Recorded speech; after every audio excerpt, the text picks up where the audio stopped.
Thank you for tuning in to another episode of InRange. We're at the two-gun action challenge match, and this is typically rifle and pistol. Yep. But we've got a thing we're doing today, which is where we're really comparing rifles in a different way. So the pistol part's not really part of that. And this stage coming up is all pistol. It's all pistol only, and we're using unique enough pistols, both of us, that it justifies doing a video just talking about that alone. So what are you using today? I have what everyone has been calling a roll-in special Glock, sort of. Well, you're missing the comp. Yeah. I'll be honest. The compensator hasn't been worth dealing with it. So you tried it with a comp. I know you did, and you didn't find it to have enough of a reason to put it on there? Not yet. Honestly, I don't think I have enough shooting skill with this to justify the compensator at this point. I would agree with that to a large degree, that this gun and this config with the red dot and the sighting system and the overall size of it, that's where the roll-in special starts becoming awesome, and the comp is the last thing you put on if you want to squeak out that little extra bit. Yeah. To me, the real value here is the optic. What size mags are you using today? Just standard ones. Okay. 17. Okay. Although 15 round, and I believe I have one with a base plate. In armored, you could have been 33s even. That's true. Yeah. I didn't think about that. Yeah, you never seem to. You always cut yourself out of that. Now, this is where it gets interesting. I don't need the extra shots. You probably What are you saying? Exactly. Then now this is where this might get a little more interesting. So here we go. This is the Hudson H9, but now this is getting roll-in special-ish. Yeah. Okay? So we've got the same Delta Point Pro red dot on it. We do now have backup iron sights, which, by the way, backup iron sights isn't really the right term in a roll-in special. It's not so much a concern about the dot dying or turning off. It's that these iron sights allow you to align the gun so you can pick up the dot quick, faster. Yeah. When there's no iron sighting system, you have to have so many presentations, and you have to be in the right situation for that dot to show up. And I don't like that. I like picking up the iron sights and then transitioning to the dot. The thing is, on a carbine with a red dot, you don't need that because you've got a cheek weld that gives you basically a perfect index on the gun to begin with. Yes, yes. You don't have a cheek weld on a pistol, and so it takes a lot more practice to be able to just draw that thing and have the dot in front of you immediately without having a physical index like the iron sights. I would also argue that events like Two Gun, where we're in very unorthodox positions sometimes, that kind of practice still will not help you when you're trying to shoot rollover prone under a truck with one hand or whatever. So having those iron sights allows you to find the dot. Yeah. So this is interesting in that we're now really pushing an envelope here, to use that kind of catchphrase, with the Hudson 9. We've got a Delta Point Pro. The slide was milled by KE Arms. And I've been collaborating with Russell over at KE Arms because they're the guys willing to do the work. Right? Yeah. So we've got this slide cut with the Delta Point Pro. They are now manufacturing a very tall front sight, which initially when we put this on, I did not have the front sight, and that's when I'm like, wow, I really miss my iron sights. This is a KE Arms front sight. It's awesome. It slides right into the dovetail, and there's just a screw in there, and you just tighten the screw down. It's the most easy install of an iron sight I've ever had in my life. And then I'm also, because 15 does suck, these are +2 KE Arms base plates. Okay. So now I've got 17 round Hudson mags. That makes this more compelling, but I gotta say, I miss my 33s. I'm hoping to see that the Hudson becomes successful enough that we start seeing things like 33 round mags, or bigger mags than +2, although +2 is a big jump forward. It sounds corny, but extra 2 rounds matters, and in a competition it matters, and in real life it matters. So you've got your roll-in special-ish, and I've got a very forward-leaning Hudson 9 config here today. We're gonna see how this goes on the clock.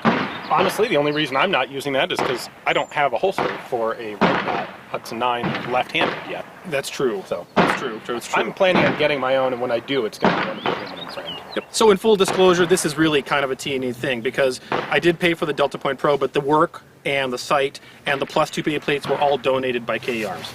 So this is I did not buy this stuff. We are just using it. And let's see. Actually, KE donated this Glock, but I paid for the dot on it as well. Yeah, so we paid for the dots, but the rest of this is really stuff that we did not pay for. So just letting people know in the audience, we always disclose when we bought something or when we're using it as a T&E, and this is more in that T&E realm. So let's see how the stage goes. All right. Shooter starts standing here, pistol fully loaded and holstered. At buzzer, shooter will draw their pistol and neutralize the first plate on the plate rack. They will then place the pistol safely in the cone, provided here, pointed at the impact perm on the left. Shooter will then acquire the kettlebell, run down range, and reset up the plate that they neutralized. They will then return to the firing position, reacquire their pistol, and neutralize plates 1 and 2. They will then repeat. They will pick up the kettlebell, run down range, reset plates 1 and 2. Come back to the firing position, and they whiff the kettlebell each time, and they will neutralize plates 1, 2, 3. They will do this until they have neutralized all 6 pistol plates on the plate rack.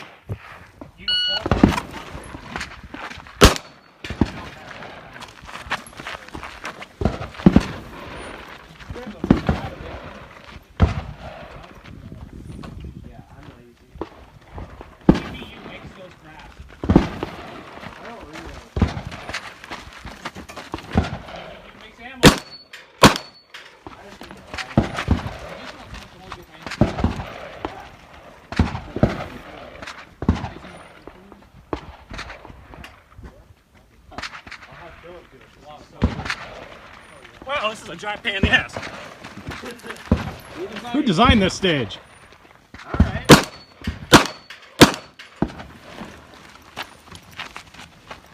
What do you say? Gentleman's wager? How much? Gentleman's wager. What is that? $1. Alright. That's fine. That's fine.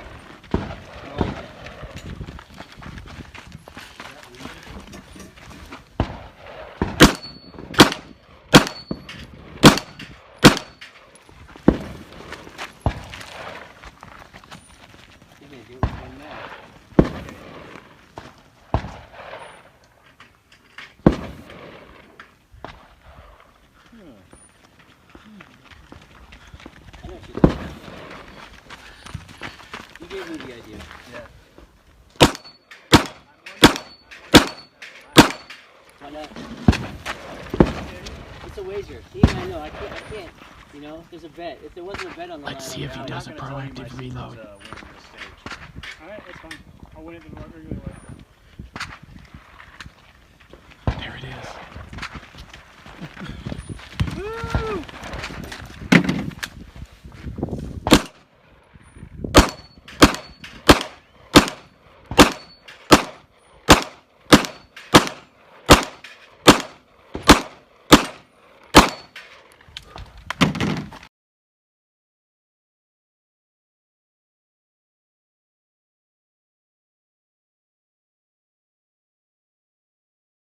The other one, yeah, right? Huh? You can't shoot one target ahead of time. I know. And I haven't figured that. I'm going first, I won't. That's what I'm hoping. There you go. Because I think my plan, if all goes well, will probably shape 10.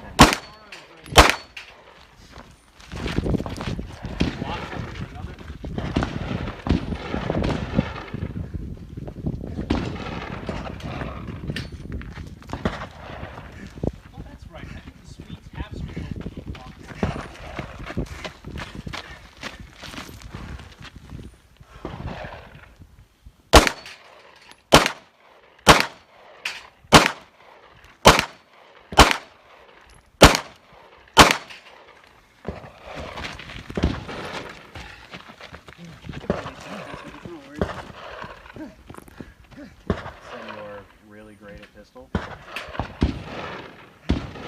You saw me rock the pistol over there.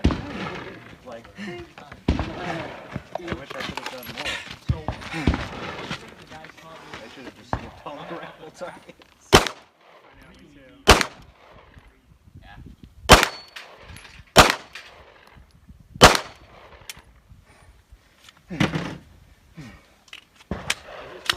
You gotta keep your magazines on.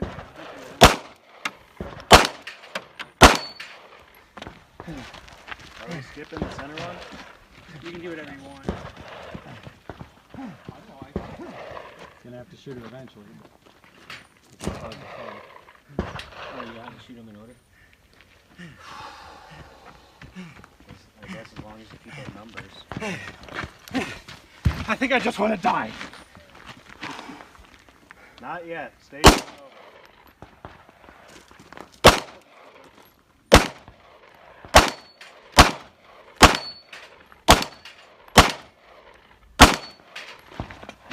One more. One more.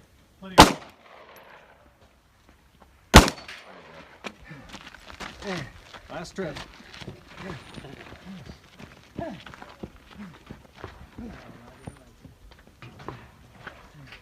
What's the weight on the kettlebell? 36 pounds. Too heavy. By the end. At least it's not the 60-pound one.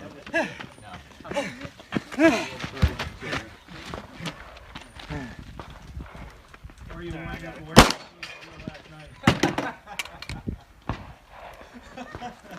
What happens at the bar stays at the bar. Unless you bring it to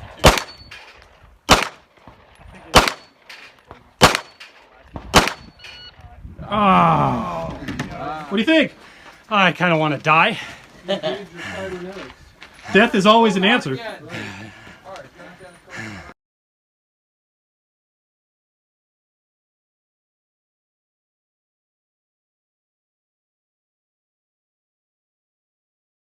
All right, so first off, let me say this. That stage is absolutely everything that epitomizes quality 2D ACM stage. Yeah, for sure. One target, one kettlebell, multiple iterations, lots of pain. Mwah. The less stuff there is on one of your stages, the worse it's going to be. If you come out to a stage at 2-gun and there's one target, you know that that's going to be pain. Yeah, be scared. And this one was. When we were walking up to come shoot this, the other squad was leaving, and people were like, "Thanks, Karl." Like, and I know then, I'm like, "Oh, this is going to be a good one."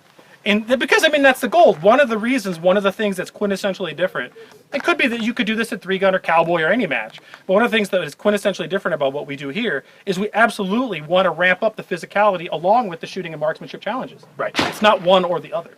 Sometimes we sway to one side more than the other, but this one really was kind of like perfect. Yeah. Like and you see that as I was watching other people shoot, not just myself. I start off, accuracy's good, accuracy's good. As you're running back, you see the guy, and by the way, the weight is a big part of that.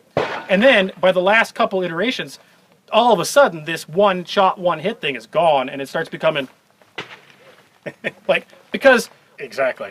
being a good marksman is one thing. Being a good marksman while you are fatigued, have a higher heart rate, and you're out of breath is an entirely different thing, because now there's first of all, you can only train for that type of situation by doing it. Right. And so if you think that you go to a normal range and shoot without any of this fatigue, and you're a very good marksman, which you very well may be, the minute that heart rate goes up and you're as good as you were, suddenly that goes out the door fast. Yeah, for sure. And pistols, more so than rifles. I think this is one of the situations where my pistol, and even more so your pistol, really help. Yes. Because having the red dot and having a good trigger, which the Glock does not, but the Hudson does, Yeah. that really, it doesn't make up for the fatigue, but it helps mitigate. Right, that's exactly right. So like, for example, you could use iron sights to telling effect and with lots of accuracy. Oh, yeah. Until the situation dictates that those are now a liability and not a benefit. By putting on force multiplication type gear or enhancing your equipment, it doesn't make you an inherently better marksman, but what it does do is allow you to deal with unsatisfactory conditions in a way without degrading your performance very much. Yeah. And so, for example, on the Hudson, which I'm going to go ahead and tout this, the dot, huge. I mean, the dot makes a big difference. Yeah. The minute we got the Hudson, I'm like, this is cool, I need a dot. Now we got the dot. When you put that in tandem with the very excellent trigger that comes out of the box. Now, could you make this even better? Probably, but I left this stock. But when you put those two together, when you're out of breath and your heart rate's way up there, guess what? There's more room for error on the part of the operator. Exactly. And this is compensating for the fact that I'm now struggling with myself to get the hits. Yeah. And your red dot on your Glock does the same thing, but your trigger doesn't do you as much of a favor. Exactly. I'm partway there. Maybe even most of the way there, but not all the way there. Yep. And so one thing that you didn't do, which I was for some reason cognizant of this time, is because I'm so aware of the fact that my Hudson 9 doesn't have a cool 33 round mag, that as I was shooting, I'm like, I'm going to reload before I start this array so that I'm not reloading in the middle of an array. You haven't seen it yet, but I was quietly asking the camera if you were going to do that. Oh, were you really? Yeah, you'll see it in the footage when you go back and edit. I did. Yeah. But anyway, well, you didn't quite finish. I deliberately didn't do that because I lost track of where I was, and I was using enough ammo that, in your case, one reload was really you were going to have to reload, and it was only going to take one. Yes. So it made sense to do it immediately. Yes. For me, I was like, well, you saw I needed 3 mags, so might as well just drain every mag and make sure I don't run out of magazines. Now, you didn't quite finish. You left one hanging. I was very close. When I saw you running back, it's an unusual situation when you're running on a stage to hear you getting gassed out. But this one seemed to gas you a little bit. Yeah. Well, armor plus. Oh, yeah. How much did that kettlebell weigh? 36 pounds. Yeah, so that's plus this thing. That's 50 pounds of, in addition to me. Yeah. And I'm doing the same, clearly. And you mentioned this briefly, but that kettlebell makes a significant difference because you're carrying it with your arms. Mm-hmm. The same arms that you're using to try and stabilize your pistol. Some of this stuff's quite insidious. You don't notice it until you're actually doing it. So, watching it on the camera may not have made that you may not realize that. But, if we had just put a big, heavy backpack on you, you would have been winded. But you wouldn't have fatigued your arms. Right. And so, stuff like putting the kettlebell there that you have to carry back and forth is intentional. You're just a jerk. Sure. I know how it is. Isn't that the reason to come out to things like this, though, is to improve yourself? I mean, that's the goal. Yep. So, anyways, I think this one really did it, and the roll-in special without the comp did well. Yes. The Hudson, honestly, we keep getting accused of this, but it has nothing to do with it. The gun really is awesome. Yeah, it is. It performs. And I think when you watch stuff like this, I'm not saying it because I have some reason to say it other than the fact that it's doing well. I'd have used it myself if I had a holster for it. Yeah, we got to get that figured out. We'll deal with that. Cool. Yeah. Anyways, thanks for tuning in, guys. If you like this kind of stuff, consider supporting us on Patreon. It's you guys that keep this channel alive. And if you can't do that, or even if you do, please share with your friends. Thanks a lot.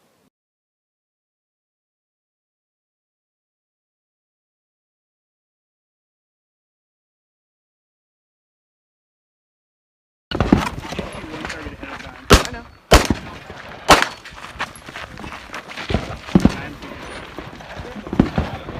I'm going first, so.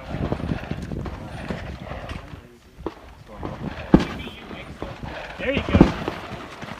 I think my plan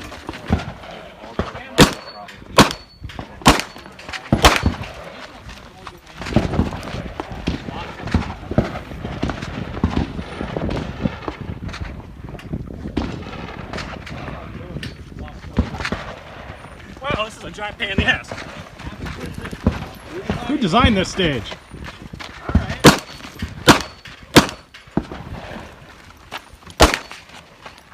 What do you say? I'm like, what is it? $1.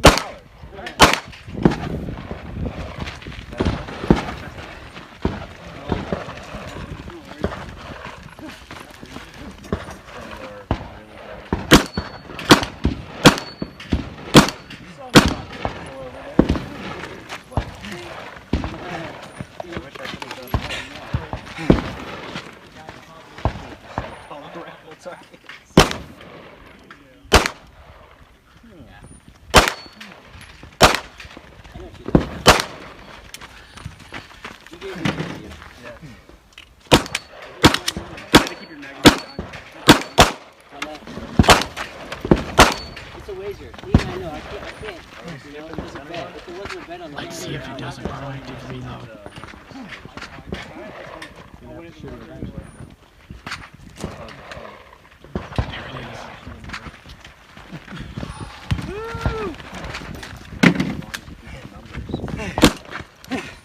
I think I just want to die. Not yet.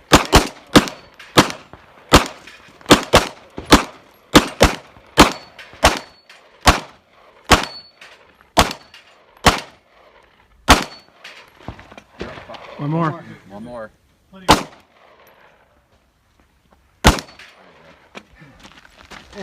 Last trip.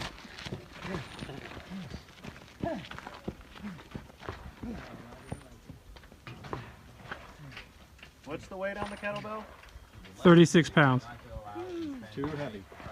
By the end. At least it's not the 60-pound one.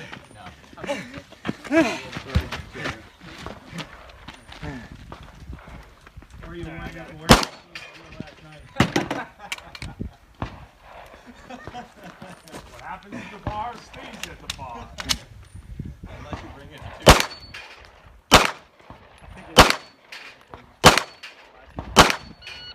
Ah.